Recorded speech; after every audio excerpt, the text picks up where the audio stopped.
Hello everyone. So today we have kind of a sweet deck.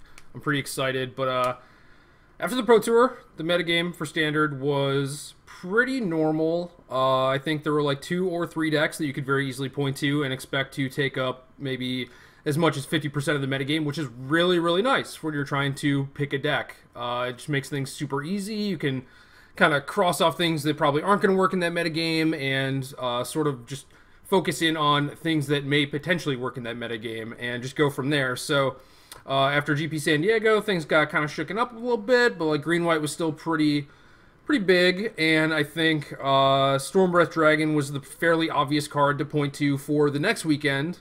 And Brad Nelson did okay. Martin Yuza made top 8 of GP London. And the big breakout deck was the Hangerback Walker Abzan aggro deck. And at this point, now the metagame is back to having about 10 decks. You can't really point to any of them and say, like, oh, this deck is going to be huge next week, just because, like, you have no idea what anyone else is going to do. So basically what I do in this time is I just brew. I build some new stuff and just kind of mess around a little bit. So it's kind of what we've been doing the entirety of last week, and we have a Sultai Whip deck. This is Sultai Whip. This is not Sidisi Whip. This is very much a control deck.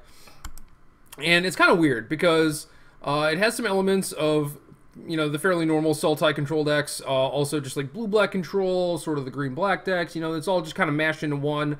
So we have Satyr Wayfinder, Courser of Crufix, and Nissa Vastwood Seer. Whoa, that makes the thing really big. To make our land drops. We don't have anything like Sylvan Caryatid because we're also playing Languish. So we have to play 25 land despite having things like Satyr Wayfinder and Nissa. We also have Jace. Again, makes the card preview thing really big, and that's really awkward, but whatever. We have Jace to kind of filter through our early draws, and to discard things like Dragonlord Atarka, so then we can whip them back. And in the meantime, we have things like Thoughtseize to slow them down. We have Ultimate Price, Hero's Downfall, Murderous Cut, the aforementioned Languish, to kill all their stuff. And then, yeah, Whip of Erebos is kind of like the win condition in this deck a little bit. Like, if you get a few turns with Whip of Erebos in play, you're probably going to win. To set that up, we have Satyr Wayfinder to mill ourselves. We also have some Gather the Packs, which are pretty nice, especially since we have a lot of these Planeswalkers. And 21 creatures overall. And then Tasigur, which is pretty good with the self-mill stuff. Dragonlord Atarka, which is our top end. And this could be something like Hornet Queen, but I think Atarka is much, much better. And previously, Atarka was a worthy splash in this deck, certainly, but it was also kind of tough because, you know, you might not have the red source, and that was even when you had stuff like Sylvan Caryatid and Rattleclaw Mystic, and I don't have any of that stuff. I'm just kind of raw dogging it off 4 red sources, and so far it's been good, mostly because I have Jace to discard it to. So if you can discard an Atarka, whip it back, you know, that'll give you a whole bunch of life and a stable board position. Everything is pretty much gravy after that. And then we also have a Miser's Priest of the Bloodright, which is kind of a response to the Stormbreath Dragons and all that stuff that's popping up. All these flying creatures. We needed a big blocker, and I think Priest is pretty nice. And then, of course, yeah, we have some Den Protectors to round out the deck just to get back whatever we want. Maybe we cast Gather the Pack, flip over a Whip of Erebos, find a Den Protector, and it's pretty tough for you to actually not find the pieces of you know, whatever sort of thing you're looking for, like whether or not you're trying to build an end game and just find a bunch of removal, or you're trying to solidify a game that you're already kind of stable in. Just having stuff like Gather the Pack and Den Protector means that most of the time you're going to have access to basically whatever you want. And Jace also kind of helps with that. Same thing with Whip of Erebos, where like you can transform a Jace and then maybe cast Gather the Pack, find a Den Protector, and it's like you have a lot of different like backdoor ways to find the cards that you need, which is pretty sweet. And, you know, Tasigur kind of helps in that regard too, but Tasigur is still sort of random. The mana base is kind of normal-ish. 4, 5, 6, 7, 8, 9, 10 ETB tap lands. A couple polluted deltas. We have a Haven of the Spirit Dragon, which I generally like in any deck with Satyr Wayfinder and dragons. It's just nice to be able to potentially turn your Satyr Wayfinder into a threat later on. And also the Haven is basically the only untapped source of mana that we have to cast Dragonlord Atarka, so there's that. So the deck is kind of a pile of cards. It is more controlling than most of these Sultai decks, which is why we don't have Sidisi. I think the ground gets locked up pretty easily, so Sidisi is not that good here.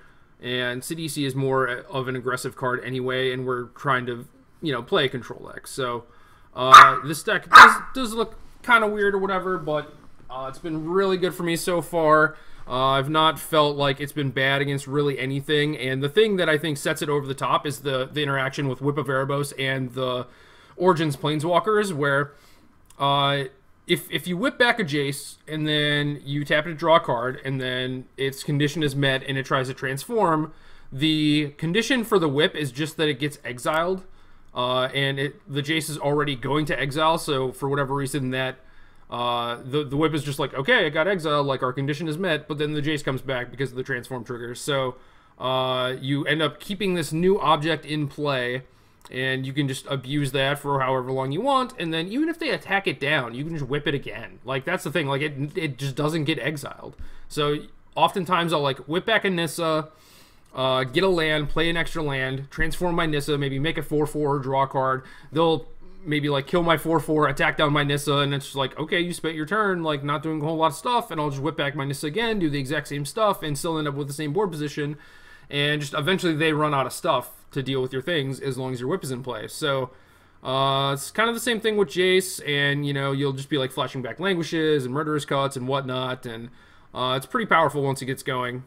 So other than that, we have some cool stuff in the sideboard.